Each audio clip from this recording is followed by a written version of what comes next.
स्वागत है प्रिय छात्रों। आपके बीएससी एग्रीकल्चर 5th सेमेस्टर का इलेक्टिव कोर्स कृषि कचरा प्रबंधन का यूनिट 2 आज हम प्रारंभ कर रहे हैं। यूनिट 2 का हिंदी में आज ये पहला लेक्चर है, डीकम्पोजिशन ऑफ ऑर्गेनिक वेस्ट। आप अपने यूनिट 2 का अगर सिलेबस में टॉपिक देखिए, आपके इस कोर्स कृषि कचरा प्रबंधन इस कोर्स का सिलेबस हमने आपके एलएमएस पर सबसे ऊपर नोटिस की जगह पर अपलोड किया हुआ है। इसके सिलेबस के यूनिट 2 का पहला टॉपिक है biological management of agricultural waste.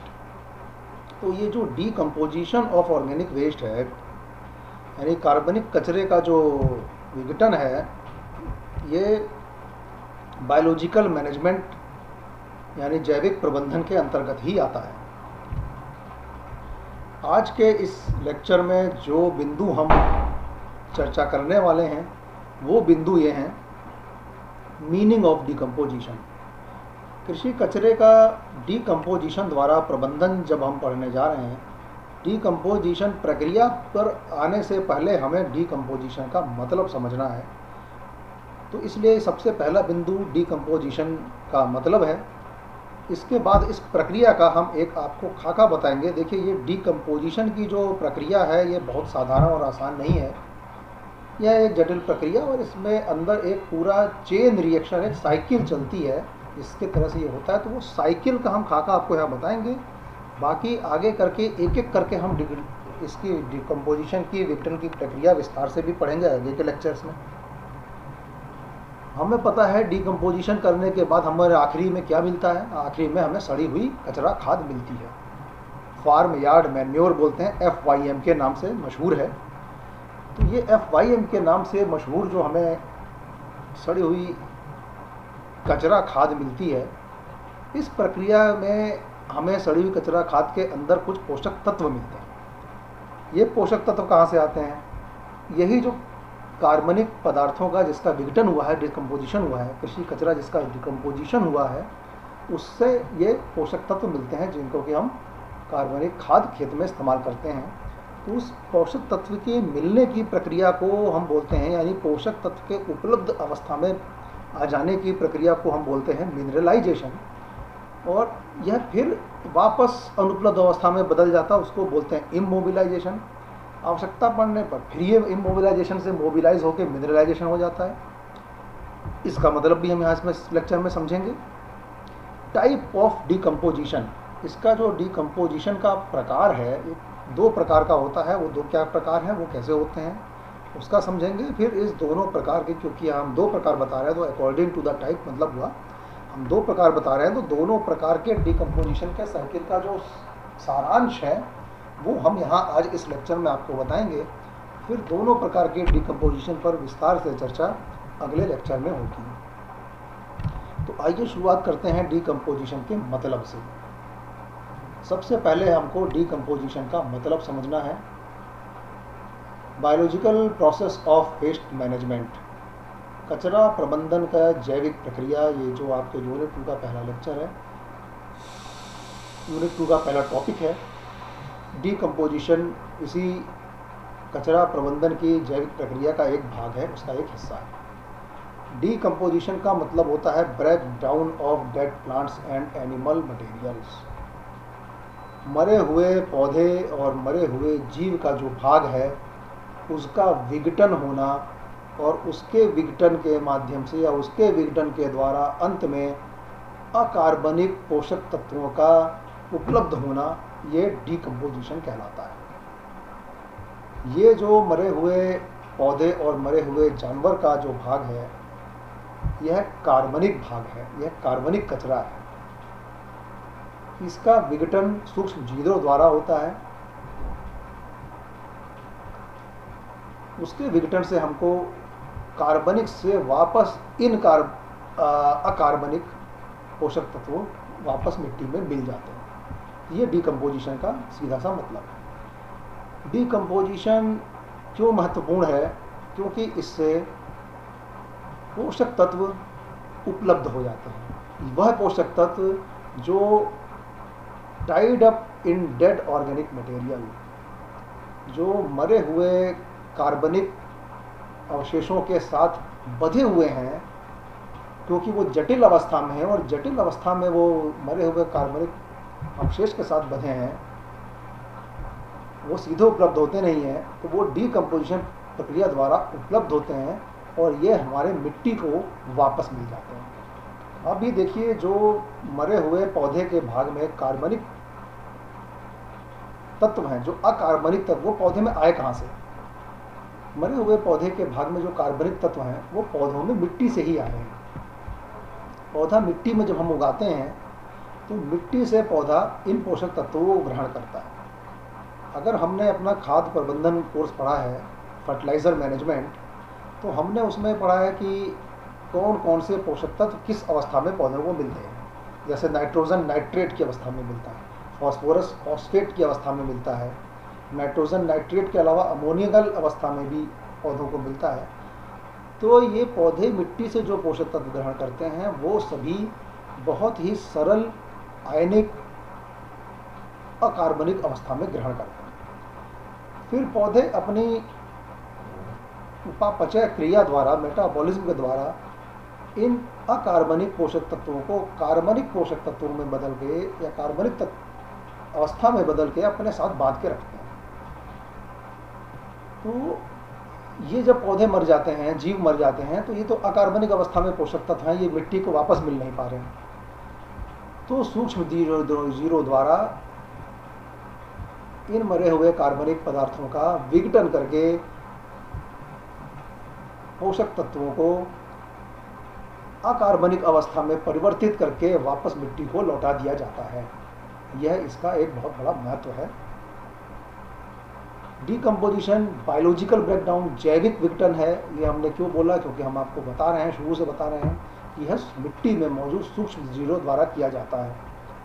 Biochemical transformation है, क्योंकि ये जो कॉम्प्लेक्स जटिल कार्बनिक पदार्थ हैं, यह जटिल कार्बनिक पदार्थ अपने आप में एक जैव रसायन है। सूक्ष्म जीव जब इसको खाते हैं और पचाते हैं तो इस दौरान इन जैव रसायनों में कई जैव रासायनिक क्रियाएं होती हैं और कई अवस्था में ये बदलते चले जाते हैं। तो ये पूरा ट्रांसफॉर्मेशन की जो प्रक्रिया है, इसको हम जैव रसायन प्रक्रिया कहते हैं, जैविक विघटन कहते हैं। ये पूरा हमारा डीकम्पोजिशन होकर के हमको ये मटेरियल, ये जो पोषक तत्व है कार्बनिक, या तो हमको सरल कार्बनिक अवस्था में बदल जाते हैं, फिर सरल कार्बनिक अवस्था से अति सरल अकार्बनिक अवस्था में बदल करके मिट्टी को उपलब्ध हो जाते हैं, पौधों को उपलब्ध हो जाते हैं। हमने बताया सूक्ष्म जीवों द्वारा ये प्रक्रिया की जाती है। तो ये कौन कौन से सूक्ष्म जीवों द्वारा ये विघटन की प्रक्रिया की जाती है? ये की जाती है बैक्टीरिया के द्वारा, फंगस के द्वारा, मोल्ड, प्रोटोजोआ, एक्टिनोमाइसीटीज एंड सेप्रोफाइट्स। इन सूक्ष्म जीवों के द्वारा यह सूक्ष्म जीव जो मरे हुए कार्बनिक पदार्थ हैं, यानी पौधे के भाग और जानवरों के भाग, यह उसको खाते हैं। ये सूक्ष्म जीव इन भागों को खा करके अपना जीवन यापन करते हैं और इन जीव भागों का विघटन करके सरल अवस्था में परिवर्तित कर देते हैं। सेप्रोफाइटिक ऑर्गेनिज्म, यह भी वह सूक्ष्म जीव होते हैं जो जिनका स्वयं का खुद अस्तित्व नहीं है, ये खुद अपने आप स्वतंत्र रूप से पल नहीं सकते। इनको पलने के लिए किसी न किसी जीव के ऊपर निर्भर रहना पड़ता है। ये किसी मरे जीव को खा करके तब अपना जीवन यापन करते हैं, ऐसे को सेप्रोफाइटिक ऑर्गेनिज्म बोलते हैं। तो इन सूक्ष्म जीवों के द्वारा, इन सूक्ष्म जीवों के अलावा मिट्टी में सॉइल फौना, कुछ और जीव भी होते हैं, जैसे कुछ कीड़े मकोड़े होते हैं, कुछ केचुए होते हैं। यह विघटन प्रक्रिया में हिस्सा लेते हैं कि नहीं लेते हैं? यह जो सॉइल फौना है, यह विघटन प्रक्रिया में सीधे हिस्सा नहीं लेते हैं। अर्थवर्म सीधे हिस्सा लेते हैं विघटन प्रक्रिया में, कुछ कीड़े मकोड़े विघटन प्रक्रिया में सीधे हिस्सा नहीं लेते। यह जो विघटन प्रक्रिया सूक्ष्मजीवों द्वारा हो रहा है, उसमें उसको खा करके और उस अपने एक्सक्रीटा के द्वारा उसको और एनरिच कर देते हैं। सिर्फ और सिर्फ सूक्ष्मजीवों द्वारा अगर कार्बनिक पदार्थों का विघटन किया जाता, उससे हमें जो तत्व मिल जाएंगे कुछ अधिक मात्रा में, अगर सॉइल फौना ने उसमें सहयोग किया, केचुए ने या कीड़े मकोड़ों ने उसमें सहयोग किया, तो अधिक मात्रा में वो तत्व मिल जाते हैं। केचुए खुद विघटन भी करते हैं और एनरिच करके अधिक मात्रा में पोषक तत्व उसमें जोड़ करके हमको देते हैं। तो वो वर्मी कंपोस्टिंग कैसे करते हैं उसको हम एक अलग उसके लेक्चर में पढ़ेंगे। तो इस प्रकार से मिट्टी में सूक्ष्म जीवों का मौजूद होना बहुत महत्वपूर्ण है, तभी ये हमारा कृषि कचरे का कार्बनिक प्रबंधन, जैविक प्रबंधन हो सकता है। ये जो डिकम्पोजिशन प्रोसेस है, ये प्रोसेस इस प्रकार से चलता है। ये हमको मिला कृषि कचरा, ये कृषि कचरे का होगा विघटन। इसका विघटन करने के लिए जो मिट्टी में सूक्ष्म जीव मौजूद हैं, सूक्ष्म जीव के द्वारा अन्य जीव मौजूद हैं, यह इस कृषि कचरे को अपना भोजन बना लेंगे। जब ये कृषि कचरे को अपना भोजन बना लेंगे, तो जब ये कृषि कचरे का उपभोग करेंगे तो ये क्या करेंगे, इसको खाएंगे और इसका विघटन करके ह्यूमस हमको देंगे। ह्यूमस का इमोबिलाइजेशन होगा, इमोबिलाइजेशन फॉर्म अवस्था में होते हैं, तो इससे हमको माइक्रोबियल प्रोटीन और माइक्रोबियल पॉलीसेक्राइड मिलता है। यानी कि जो हमारे पास जटिल अवस्था के कार्बनिक तत्व थे वो सरल अवस्था के कार्बनिक तत्वों में बदल गए, यह मिट्टी में मिल गए। सूक्ष्म जीव वापस इसको खाएंगे और इसका मिनरलाइजेशन करेंगे, यानी सरल अवस्था के अकार्बनिक तत्वों को, सरल अवस्था के कार्बनिक तत्वों को सरल अवस्था के अकार्बनिक तत्वों में बदल देंगे। यह अकार्बनिक तत्व मिट्टी में न्यूट्रिएंट की अवस्था में मौजूद होंगे, पोषक तत्वों की अवस्था में। यह पोषक तत्व पौधे सीधे ग्रहण कर सकते हैं, यह पोषक तत्व पौधे सीधे ग्रहण करेंगे और पौधे हमको उत्पादन देंगे। उत्पादन के साथ साथ हमको फिर से कृषि कचरा मिल जाएगा। इस कृषि कचरे पर फिर यही सूक्ष्मजीव काम करेंगे। इस तरह से ये प्रक्रिया चलती है। मिनरलाइजेशन के बाद जो हमें पोषक तत्व मिलते हैं, इनको मिट्टी में मौजूद सूक्ष्मजीव और अन्य जीव भी खाते हैं और वापस उसको सरल कार्बनिक अवस्था में बदल देते हैं। ये हो जाता है इमोबिलाइजेशन। फिर से ये जीव इसको वापस अकार्बनिक अवस्था में बदल देते हैं, जो कि हमको पोषक तत्व की अवस्था में उपलब्ध हो जाता है मिट्टी के अंदर। ये हो जाता है मिनरलाइजेशन। यह सूक्ष्म जीव जब डिकम्पोजिशन कर रहे हैं, यानी कि हमारे कृषि कचरे को खा रहे हैं और पचा रहे हैं, तो ये अपना जीवन यापन कर रहे हैं। इस जीवन यापन की प्रक्रिया में ये सांस भी लेंगे।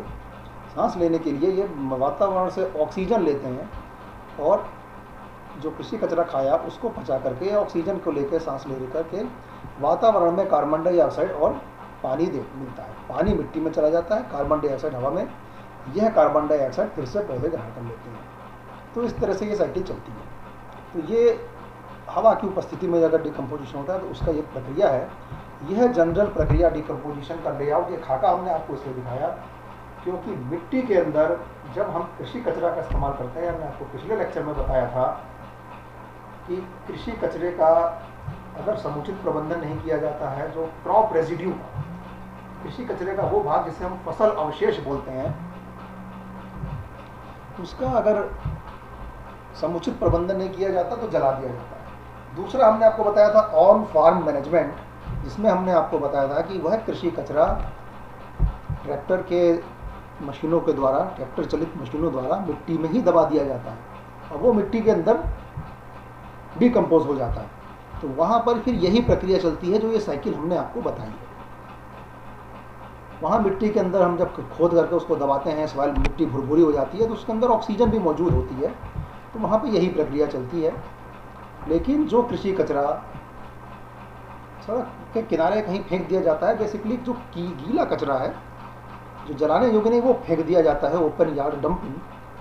वहाँ पर ऑक्सीजन की अनुपस्थिति में भी जो डिकम्पोजिशन होता है, वो वाली प्रक्रिया एनारोबिक प्रक्रिया चलती है। उसका भी हम खाका आपको आगे देंगे। तो ये जो डिकम्पोजिशन प्रक्रिया होती है, ये होती है एसिमिलेशन। एसिमिलेशन का मतलब है जो कृषि कचरा है, जो कार्बनिक प्रकृति का कचरा है, यह सूक्ष्मजीव उसको खाते हैं और पचाते हैं और उसको सरल अवस्था के कार्बनिक कचरे में परिवर्तित कर देते हैं। तो ये हो गया एसिमिलेशन, यानी जटिल अवस्था का कृषि कचरा जो कि सूक्ष्म जीवों के लिए भोजन है, वह जटिल अवस्था का कृषि कचरा, कार्बनिक कचरा सूक्ष्म जीव पचा करके सरल अवस्था के कार्बनिक कचरे में ही बदल देते हैं, जिसको कि हम ऑर्गेनिक कार्बन, माइक्रोबियल कार्बन और माइक्रोबियल प्रोटीन कहते हैं।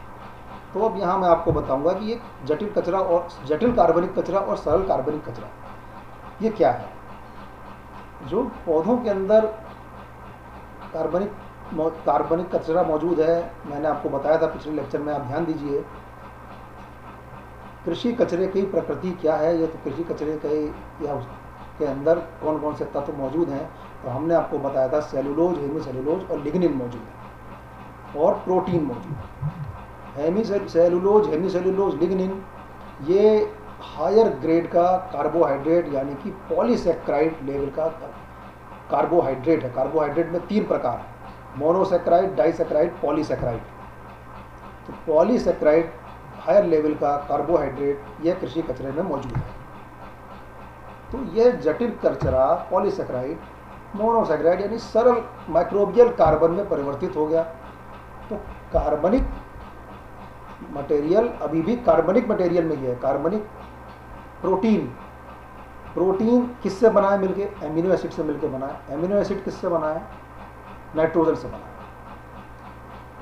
तो ये जटिल प्रोटीन एक जटिल बात हो गई, एमिनो एसिड में टूट जाना और सरल प्रोटीन में परिवर्तित होना। तो ये एक सरल कार्बनिक पदार्थ हो गया। तो एसिमिलेशन से जटिल कार्बनिक पदार्थ सरल कार्बनिक पदार्थ में परिवर्तित होता है। लेकिन सरल कार्बनिक पदार्थ से पोषक तत्व पौधे ले लेंगे ऐसा नहीं है, नहीं मिलेगा पौधे को। जब पौधे को तो सिर्फ तभी मिलेगा जब वो मिनरलाइज फॉर्म में होगा। आपने खाद प्रबंधन फर्टिलाइजर मैनेजमेंट में पिछले साल पढ़ा है, नाइट्रोजन नाइट्रेट के फॉर्म में मिलता है। वो चीज़ें जब तक उस फॉर्म में वो आएगा नहीं, वो मिलेगा नहीं। तो वो उस फॉर्म में फिर कैसे आता है? फिर ये सरल कार्बनिक पदार्थ अकार्बनिक पोषक तत्वों में बदलते हैं। इस प्रक्रिया को बोलते हैं मिनरलाइजेशन। जैसे कि ऑर्गेनिक प्रोटीन और ऑर्गेनिक नाइट्रोजन मिट्टी में इनऑर्गेनिक प्रोटीन यानी नाइट्रोजन के रूप में बदल जाती है। कार्बनिक माइक्रोबियल कार्बन ये कार्बन डाइऑक्साइड में और दूसरे पदार्थों में बदल जाता है। ये जो मिट्टी के अंदर नाइट्रोजन, फास्फोरस, पोटाश अकार्बनिक अवस्था में बदल गई पूरे विघटन प्रक्रिया द्वारा, इसका उपयोग फिर उन सूक्ष्म जीवों को करना है। फिर ये सूक्ष्म जीव उसका उपयोग करके उसको वापस माइक्रोबियल प्रोटीन में बदल देते हैं। माइक्रोबियल प्रोटीन सरल अवस्था है, वो वापस फिर से अकार्बनिक अवस्था में बदली जा सकती है। तो ये इमोबिलाइजेशन प्रक्रिया हो जाती है जब अकार्बनिक पोषक तत्व को वापस सरल कार्बनिक तत्व में बदल दिया जाता है, क्योंकि सूक्ष्म जीव उसका उपयोग करते हैं और फिर उसको माइक्रोबियल प्रोटीन में बदल देते हैं। तो वो इमोबिलाइजेशन हो जाता है, वो पौधों को फिर उपलब्ध नहीं हो सकता। तो ये इमोबिलाइजेशन और मिनरलाइजेशन ये प्रक्रिया मिट्टी के अंदर सतत रूप से, जिस मिट्टी में हम कार्बनिक खाद का इस्तेमाल ज़्यादा करते हैं वहाँ सूक्ष्म जीवों की संख्या भी ज़्यादा हो जाती है। जिस कार्बनिक खाद के अलावा जो हमने आपको बताया था ऑन फार्म रेजिड्यू मैनेजमेंट, जिसमें हमने आपको कहा था सूखा कचरा जलाने की बजाय मिट्टी में जुताई करके दबा देना चाहिए, वहाँ ये प्रक्रिया चलती है। तो ये प्रक्रिया पूरी होने के बाद जब हम फसल लगाते हैं तो सूक्ष्म जीव तो वहाँ मौजूद हैं ही। ये मिनरलाइजेशन और इमोबिलाइजेशन एक दूसरे का उल्टा है। तो मिनरलाइजेशन में ऑर्गेनिक नाइट्रोजन इनऑर्गेनिक नाइट्रोजन में बदल जाती है, इमोबिलाइजेशन में इनऑर्गेनिक नाइट्रोजन वापस ऑर्गेनिक नाइट्रोजन में बदल जाती है। और यह प्रक्रिया मिट्टी में सतत रूप से लगातार निरंतर चलती रहती है, जिससे कि हमारे जो जैविक कचरे का हमने प्रबंधन किया, कंपोस्ट में उसको बदला, इस प्रक्रिया से के माध्यम से अकार्बनिक पोषक तत्व पौधों को उपलब्ध हो जाते हैं। तो अब यह प्रक्रिया जो विघटन की प्रक्रिया, जैविक कचरे के विघटन की प्रक्रिया है, जो सूक्ष्म जीवों द्वारा की जाती है, ये 2 प्रकार की होती है। एक हमने जो आपको ऊपर खाका दिखाया था, इसमें हमने यहाँ पे ऑक्सीजन दिखाया है कि सूक्ष्म जीव ऑक्सीजन ले रहे हैं। तो अगर ऑक्सीजन ले करके वो प्रक्रिया कर रहे हैं तो उसको हम बोलते हैं एरोबिक डिकम्पोजिशन। अगर ऑक्सीजन नहीं मिल रही है, यानी कि कृषि कचरे का या फसल अवशेष का विघटन ऑक्सीजन की अनुपस्थिति में हो रहा है, तो यह ऑक्सीजन की अनुपस्थिति में कैसे होता है? ऑक्सीजन की अनुपस्थिति में या तो हमने इसको मिट्टी में दबा दिया, मिट्टी में पानी भर दिया। हमने आपको पिछले क्लास में जब इरिगेशन मैनेजमेंट पढ़ाया था तो बताया था अगर हम ज़्यादा पानी खेत में डाल देते हैं, अधिक सिंचाई करते हैं, तो मिट्टी के अंदर की हवा बाहर निकल जाती है। सूक्ष्म कण रंध्रों के बीच में भी हवा नहीं रहती, बड़े कण रंध्रों के बीच में भी हवा नहीं रहती।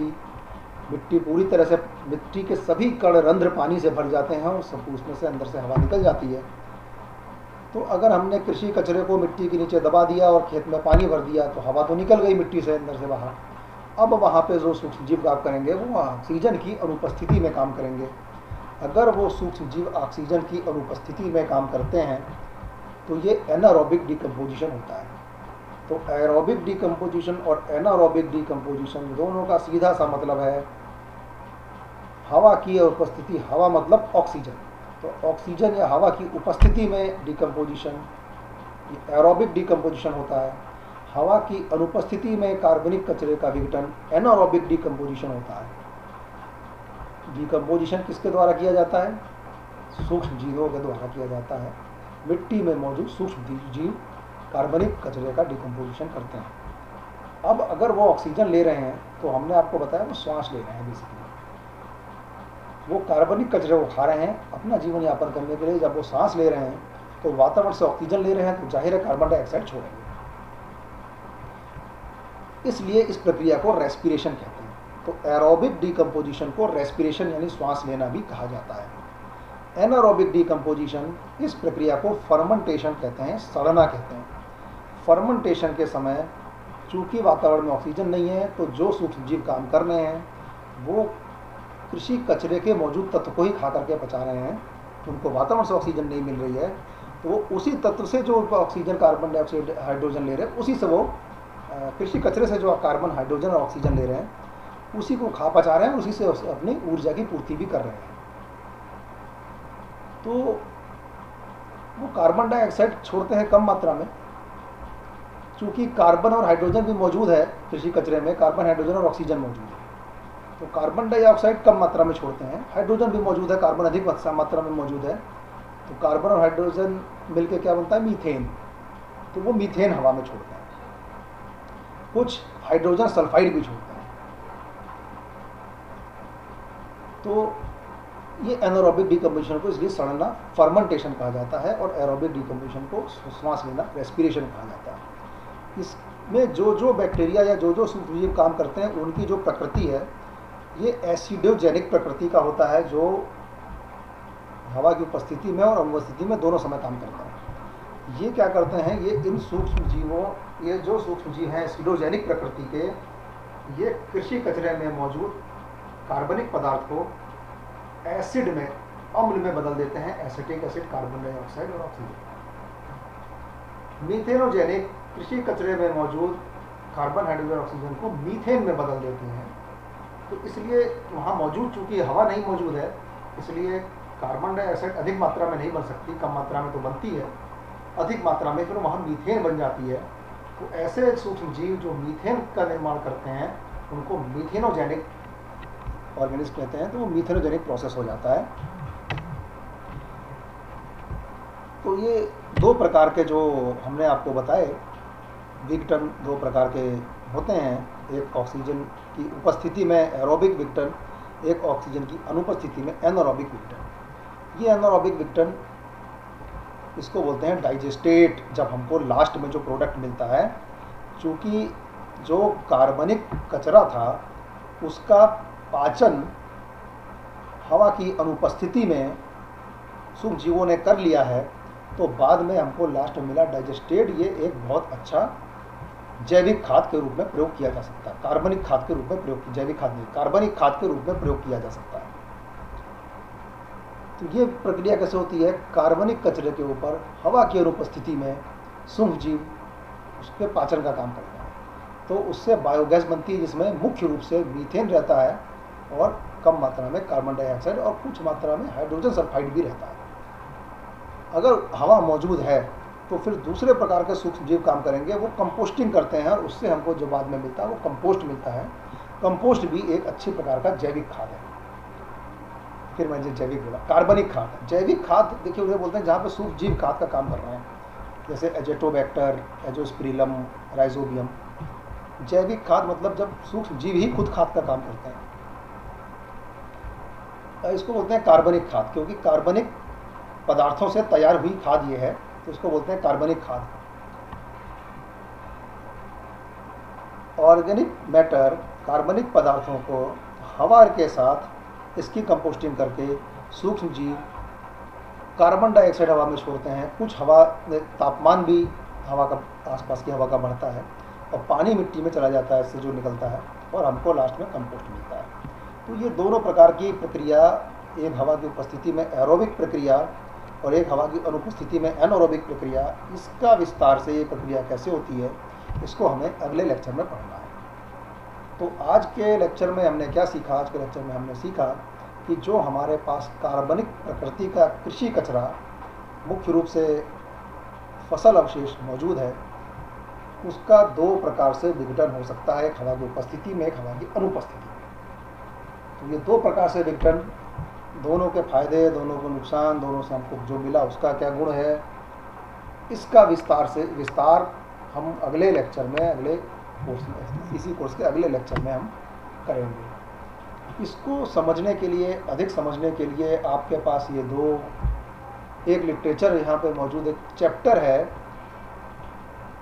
Decomposition of organic material into high value compost for sustainable crop productivity.